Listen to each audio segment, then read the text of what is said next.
Hello everyone, welcome to our online study point. दोस्तों, आज की इस वीडियो में हम सिंटेक्स ऑफ एडवर्ब्स में यू, युक, इवन, इनफ और इसके साथ ही एल्स के जो मोस्ट इंपॉर्टेंट रूल्स हैं उनके विषय में अध्ययन करेंगे। आप वीडियो को अंत तक देखें, स्किप न कीजिए ताकि आपको पूरी जानकारी मिल पाए। तो आइए स्टार्ट करते हैं। सबसे पहले इवन का जो है क्या प्रयोग है और क्या इसका अर्थ है और किस पोजिशन में इसका प्रयोग करेंगे वाक्य में। यहाँ देखिए, इवन का जो प्रयोग है फिर भी, तो भी या ये कह लीजिए भी, इस अर्थ में होता है और ये एडवर्ब के रूप में प्रयोग होता है। किसके रूप में? एडवर्ब के रूप में, इस अर्थ में। लेकिन पोजीशन क्या रहेगी इसकी वाक्य में? जो ऑक्सिलरी वर्ब होती हैं, सहायक चिन्ह क्रियाएं बोलता है, सहायक क्रियाएं, या बी की जो फॉर्म है इज, आर, एम, वोज, वर, इनके बाद में इवन का प्रयोग होता है। मेन वर्ब से तो पहले होगा, ये ध्यान रखना। सेंटेंस में कभी भी ये सब्जेक्ट से पहले प्रयोग नहीं होगा इस अर्थ में। ये भी आप समझना। तो एग्जाम्पल के द्वारा देखिए, यहाँ पे सेम वही है। इंट्रांजिटिव फॉर्म्स, आक्रामक जो रूप होता है इज, आर, एम, वोज, वर, इनके बाद, और इसका प्रयोग जो है सब्जेक्ट से पहले नहीं करते हैं। एग्जाम्पल देखें यहाँ पे, जैसे यहाँ पे कहा है they have lost their bikes, उन्होंने अपनी बाइकें खो दी हैं।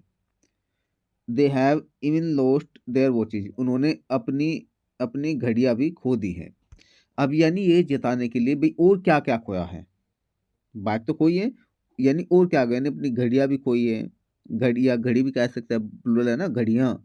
अपनी घड़ियां खोई हैं, अपने पर्स खोए हैं, पर्स भी खोए हैं, कह ले यार बैग भी खो गए हैं।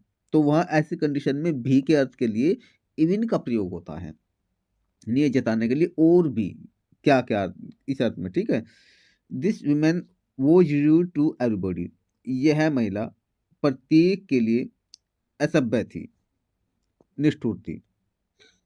ठीक है, असभ्य, रूड का मतलब असभ्य। तो यहाँ पे इसमें कहा she was even rude to her husband, वह अपने पति के लिए भी असभ्य थी। तो ऐसी कंडीशन में भी के लिए आप इवन का प्रयोग करेंगे, यानी जब ये बताना कि व्यापक तौर पर दूसरे के लिए भी किसी के उस गुण का या दोष का वर्णन किया जाए, या कोई चीज हमारे पास पहले से एक बार हो चुकी, फिर दूसरी बार कोई और दूसरी चीज भी हुई हो, तब भी।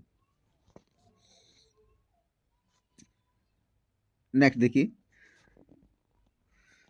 इवन का प्रयोग नेक्स्ट कहाँ होगा। इवन का जो मीनिंग है, एक सा या एक समान, नियमित है। ठीक है, संतुलित, चिकना, समतल, सम संख्या, एक रूप या एक गुण या एक स्वभाव का कार्य, शांत, पक्षपात रहित। ठीक है, इस अर्थ में भी होता है, लेकिन इस अर्थ में इसका प्रयोग जो है एडजेक्टिव के रूप में होगा। कहीं के रूप में होगा? एडजेक्टिव के रूप में, या फिर इसका प्रयोग जो है एडवर्ब के रूप में काम नहीं करेगा अगर ये मीनिंग होंगे इवन के।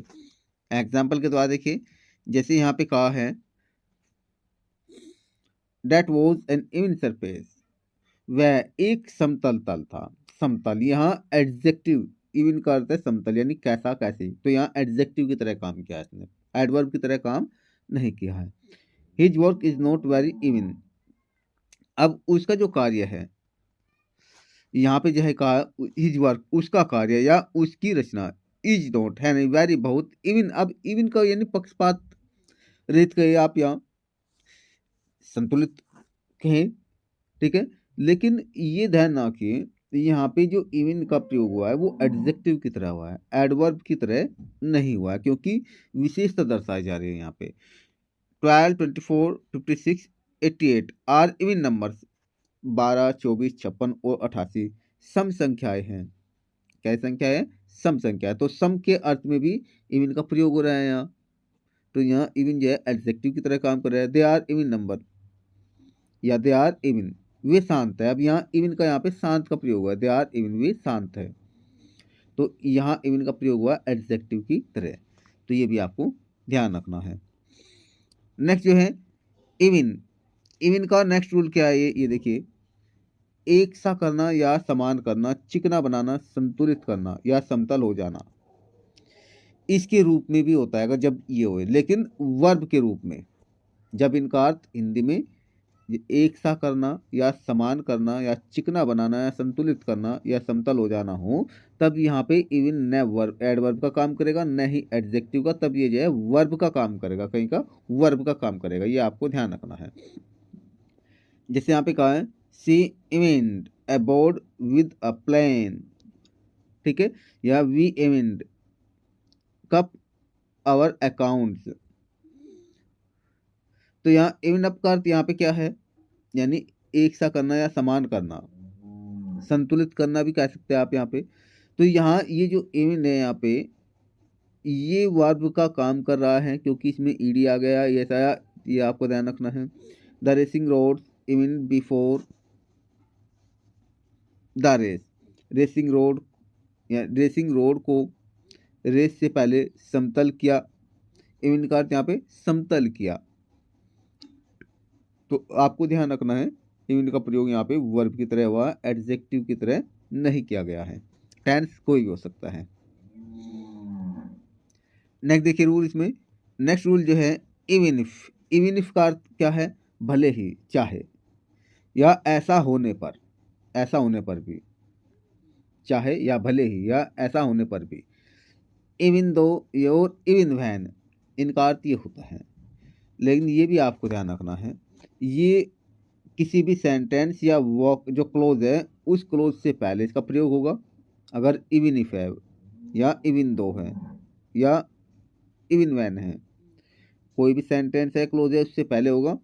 या फिर जो है सबऑर्डिनेट जो क्लोज है, सबऑर्डिनेट क्लोज को इंट्रोड्यूस करने के लिए इवन इफ का या इवन दो का या इवन वैन का प्रयोग होता है। जैसे यहाँ पे कहा है, देखिए even if she has to walk all the day all the way in rain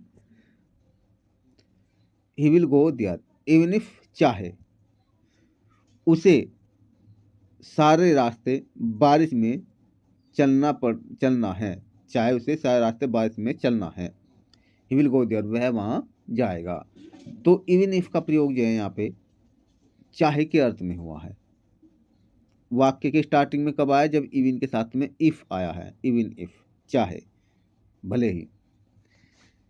next जो है यहाँ पे I like her even though she is so hottie. अब यहाँ देखिए इवन दो, हालांकि या ऐसा होने पर भी, इस अर्थ में लिए इवन दो का प्रयोग हुआ है। नेक्स्ट यहाँ का है even if they become rich man, चाहे वे धनी व्यक्ति बन जाते हैं या बनते हैं, ये भी कह सकते हैं आप। They will never be proud of wealth और पावर, उन्हें कभी भी धन और शक्ति का घमंड नहीं होगा। ऐसा होने पर भी इसका अर्थ बोल सकते हैं। तो आपको ध्यान ये रखना है, इवन इफ वाक्य के स्टार्टिंग में आ गया, ठीक है, इवन के साथ में इफ आ गया, इसका तो है ऐसा होने पर भी या चाहे, इस सेंस में जो है इवन इफ का प्रयोग होता है। सिंटेक्स पोर्शन में मिस्टेक क्या दी जाएगी, स्टार्टिंग में इवन दे देगा, इफ हटा देगा यहाँ से, जबकि इसके साथ में इवन इफ का प्रयोग होगा या इवन दो का प्रयोग होता है स्टार्टिंग में, या इवन वैन का प्रयोग होता है। जैसे नेक्स्ट एग्जाम्पल में यहाँ दिया हुआ है even when she goes to bed early she is still tired in the morning. Syntax portion में मिस्टेक क्या दी जाएगी, इवन के साथ में जो वैन दिया हुआ है ये हटा दिया जाएगा, तो ये मिस्टेक हो जाएगी। नेक्स्ट देखिए यूज ऑफ एल्स, एल्स का प्रयोग कहाँ होता है और इसका क्या मीनिंग है। ये देखिए एल्स का जो मीनिंग है वो है अलावा, दूसरा, और कोई या कोई और, इसके अर्थ में जो है एल्स का प्रयोग होता है। इंग्लिश में बिसाइड्स के अतिरिक्त या के अलावा, इन एडिशन टू के अतिरिक्त या के अलावा, और ये प्रयोग होगा इसका एडवर्ब के रूप में। किस रूप में, एडवर्ब के रूप में। एडवर्ब के रूप में एल्स का प्रयोग होगा, और ये जो मीनिंग हिंदी में दिए हुए हैं इस अर्थ में, इंग्लिश में मीनिंग ये दिए हुए हैं यहाँ पे, बिसाइड्स और इन एडिशन टू। जैसे यहाँ पे कहा है did you find anybody else there, क्या तुम्हें वहाँ कोई और भी मिला या कोई और व्यक्ति भी मिला, तो यहाँ कोई और के अर्थ के लिए एल्स का प्रयोग हुआ है। Have you anything else to do, क्या तुम्हें कुछ और या कोई दूसरा भी करना है। देखिए यहाँ एनीथिंग कुछ भी, और एनीथिंग एल्स, एल्स का अर्थ यहाँ पे दूसरा या अलावा, तो इस सेंस के लिए जो है एल्स का प्रयोग करेंगे आप। जैसे कहते हैं ना, क्या तुम्हारे पास करने को कुछ और है, ऐसे सिंपल भाषा में क्या तुम्हारे पास करने को कुछ और है, तो यहाँ कुछ और या कोई और या दूसरा रास्ता या दूसरा, तो इस सेंस में जो है आप एल्स का भी प्रयोग कर सकते हैं। बिसाइड्स भी कर सकते हैं यूज, इन एडिशन टू भी यूज कर सकते हैं आप इनके स्थान पर। नेक्स्ट देखिए इसमें रूल, एल्स का नेक्स्ट जो है रूल क्या है, अन्यथा। इंग्लिश में मीनिंग कहेंगे उसका अदरवाइज, और ये एडवर्ब के रूप में काम करेगा। जैसे रन, दौड़िए, एल्स अन्यथा या otherwise you will be late, आपको देर हो जाएगी। तो यहाँ पे एल्स का जो प्रयोग है अन्यथा के अर्थ में हुआ है, एल्स के स्थान पर आप अदरवाइज भी प्रयोग कर सकते हैं। रन फास्ट, तेज दौड़िए, एल्स अन्यथा वी शैल बी लेट, हम या हमें देरी हो जाएगी, ये भी कह सकते हैं। तो एल्स का प्रयोग जो है अदरवाइज के मीनिंग में हिंदी में कहेंगे अन्यथा, इस अर्थ में भी एल्स का प्रयोग होता है, और एडवर्ब के रूप में। नेक्स्ट जो है एल्स का जो प्रयोग है और कहाँ होता है, एल्स का प्रयोग अतिरिक्त, अन्य या नहीं तो, अतिरिक्त, अन्य या नहीं तो, इस अर्थ में भी एल्स का प्रयोग होता है। इंग्लिश में से अदर, डिफरेंट, ठीक है। और कौन कौन से वर्ड है जिनके बाद में सेंस में होगा, जैसे how, what, where, who, somebody, someone, anybody, anyone, everybody, everyone, something, somewhere, nobody, no one, ये जितने भी वर्ड हैं इनके साथ में इस अर्थ में एल्स का प्रयोग होता है, ये भी आपको ध्यान रखना है। जैसे यहाँ पे कहा है where else did you go besides Mumbai, तो यहाँ देखिए आप मुंबई के अतिरिक्त और कहाँ कहाँ गए, और कहाँ कहाँ गए, जैसे कहते हैं और कहाँ कहाँ गए, दो बार कहाँ कहाँ आए, तो वेयर एल्स आ गया, तो वेयर एल्स ये आ गया, और कहाँ कहाँ, अगर हाउ एल्स और कैसे कैसे, व्हाट एल्स और क्या क्या, तो इस अर्थ में जो है एल्स का भी प्रयोग होता है, ये आपको ध्यान रखना है।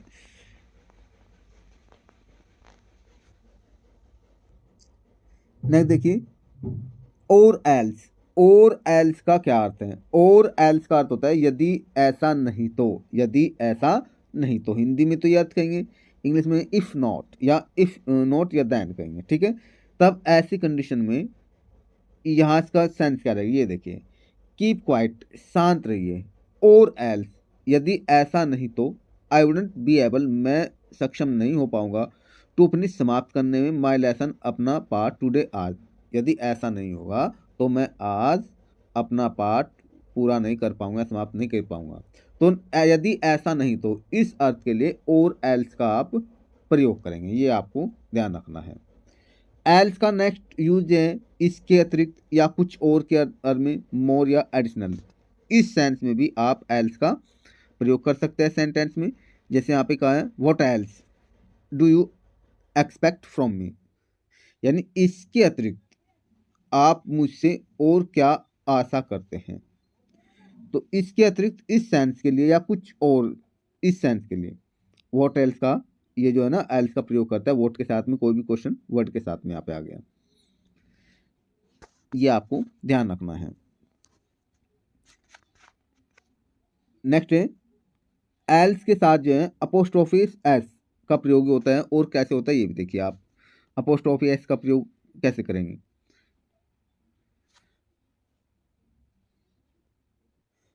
मान लीजिए आप ये कहे my scooter is out of order, ठीक है, आउट ऑफ ऑर्डर भाई खराब हो जाना है, कहते हैं इस तरह से मेरा स्कूटर खराब है, और आप कहें कि आप किसी और का स्कूटर या बाइक ले जा सकते हो किसी और की। तो यहाँ पे ऐसी कंडीशन में किसी और की, इस अर्थ के लिए आप एल्स के साथ अपोस्ट्रोफी एस का प्रयोग कर सकते हैं, यानी you may take somebody else scooter और मोटरसाइकिल। तो इस प्रकार जो है एल के साथ आप अपोस्ट्रोफी एस का प्रयोग भी कर सकते हैं किसी और के अर्थ में। नेक्स्ट जो रूल है इनफ का है। आइए इनफ का क्या क्या प्रयोग है यहाँ पे। सबसे पहले यहाँ पे देखिए रूल नंबर 1 इनफ का अर्थ हो गया है बहुत काफ़ी, और ये पॉजिटिव डिग्री का जो एडजेक्टिव हो या एडवर्ब हो इसके बाद में इनफ का प्रयोग होता है बहुत काफ़ी के अर्थ में। जैसे यहाँ पे कहा है Rani is beautiful enough to attract the young. Rani नवयुवकों को आकर्षित करने के लिए काफ़ी सुंदर है या बहुत ज़्यादा सुंदर है। तो यहाँ पे इनफ का प्रयोग ब्यूटीफुल एडजेक्टिव के बाद हुआ है, लेकिन मिस्टेक में एग्जाम में क्या दिया, इनफ को एडजेक्टिव से पहले रख देगा, यानी इनफ ब्यूटीफुल लिख देगा, ये गलत हो जाएगा, ये आपको ध्यान रखना है। नेक्स्ट का ही रन्स फास्ट इनफ, वह काफ़ी तेज दौड़ता है to win the race, race जीतने के लिए या दौड़ जीतने के लिए वह काफ़ी तेज दौड़ता है।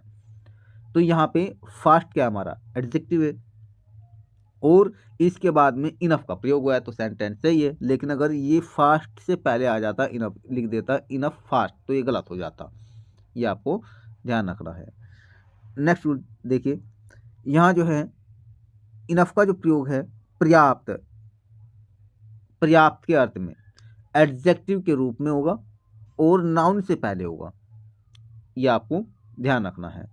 जैसे have we not got enough bread, क्या हमें पर्याप्त रोटी नहीं मिली है। तो यहाँ पर्याप्त के अर्थ के लिए इनफ का प्रयोग हुआ है और उसके बाद में क्या हमारा नाउन है, ये आपको ध्यान रखना है, इसका अर्थ पर्याप्त रहेगा, बहुत काफ़ी नहीं कहेंगे। नेक्स्ट क्या है, there was enough salt in the dish, dish में पर्याप्त नमक था। इनफ और साल्ट, यहाँ देखिए साल्ट क्या है नाउन है, इनफ यहाँ पे पर्याप्त का अर्थ शो कर रहा है एडजेक्टिव की तरह, यहाँ पे इसका प्रयोग हुआ है। अगर एग्जाम में दिया जाए तो क्या मिस्टेक होगी, देखिए इनफ को ब्रेड के बाद में लिख देगा और यहाँ पे साल्ट के बाद में लिख देगा, यानी देयर वॉज साल्ट इनफ ऐसे लिख देगा, जो कि गलत हो जाएगा, ये आपको ध्यान रखना है। नेक्स्ट रूल देखिए, नेक्स्ट रूल में क्या कहा है, नाउन के बाद इन्फिनिटिव जो है मैन वर्ब की फर्स्ट फॉर्म में जब टू लगा देते हैं तब उसका अर्थ ना नेनी की आवाज़ आ जाती है, ठीक है। या फोर प्लस नाउन या प्रोनाउन, नाउन या प्रोनाउन से पहले फोर हो तो इसके बाद जो नाउन होगा इनफ का प्रयोग होगा, फिर ये ध्यान रखना। जैसे यहाँ पे कहा है एग्जाम्पल देखिए, माई ब्रदर्स मेरे भाई, हैव टाइम इनफ के पास काफ़ी समय है, टू टेक रेस्ट आराम करने के, मेरे भाइयों के पास आराम करने के काफ़ी समय है। तो काफ़ी पर्याप्त के लिए यहाँ पे देखिए, यहाँ टाइम क्या हमारा नाउन है, इसके बाद में इनफ आ गया, फिर टू और मैन वर्ब की फर्स्ट फॉर्म, यानी इन यहाँ पे इन्फिनिटिव फॉर्म आ गया, इन्फिनिटिव फॉर्म मैन वर्ब की फर्स्ट फॉर्म से पहले टू आ गया। इस कंडीशन में जो है इनफ का प्रयोग होगा, नाउन के बाद होगा, लेकिन मिस्टेक क्या दी जाएगी, इनफ को टाइम से पहले लिख देगा, माई ब्रदर्स हैव इनफ टाइम, जो ये गलत हो जाएगा। यहाँ पे फूड क्या है नाउन है, दे हैव गोट फूड, उन्हें भोजन मिला है, इनफ काफ़ी पर्याप्त, 4-5 पर्सन 5 व्यक्तियों के लिए, यानी 4 आ गया और इसमें कहा था 4, इसके बाद में प्रीपोजिशन हो या नाउन हो, यहाँ कहा था ना ये प्रीपोजिशन नहीं प्रोनाउन हो या नाउन हो, सो प्रीपोजिशन नहीं है वो, यहाँ पे रहा नाउन और प्रोनाउन। इस रूल में ये भी आपको ध्यान रखना है कि ऐसी कंडीशन में के वास्ते या के अर्थ के लिए अगर 4 आया हुआ है फिर इसके बाद में नाउन हो या कोई प्रोनाउन हो तो आपको हमेशा ध्यान रखना है इस कंडीशन में भी आपको इससे पहले इनफ का प्रयोग करेंगे। लेकिन एग्जाम में मिस्टेक क्या दी जाएगी, इनफ को यहाँ ना रख करके फूड से पहले रख देगा, तो ये गलत हो जाएगा। नेक्स्ट देखिए, इनफ का जो प्रयोग है वो नाउन से पहले होता है और नाउन से पहले ज़रूरत के मुताबिक जो है डिटर्मिनर्स का भी प्रयोग करता है। डिटर्मिनर्स जैसे दी, दिस, डैट, माई, योर, सच, ठीक है। तो ये सभी क्या है, ये डिटर्मिनर्स है। डिटर्मिनर्स के विषय में अगर आप डिटेल में जानना चाहते हैं तो आप हमें कमेंट बॉक्स में जरूर बताएं। जैसे एग्जांपल दिया यहाँ पे, she could not answer enough of the question, वह प्रश्नों का पर्याप्त उत्तर नहीं दे पाए। तो यहाँ डिटर्मिनर जो है यहाँ पे याद देखिए, नाउन के बाद यहाँ पे आंसर तो क्या हमारा वर्ब है, क्या है, वर्ब। लेकिन यहाँ पे ये देखिए द क्वेश्चंस क्या हमारा, ये नाउन है और इससे पहले इनफ ऑफ का प्रयोग हो गया, ये आपको ध्यान रखना है। ऐसे he have you got enough of such mangoes, यहाँ सच मैंगो जो है इससे पहले आपको इनफ ऑफ का प्रयोग करना है। तो ये सेंटेंस इस प्रकार सही हो जाएगा।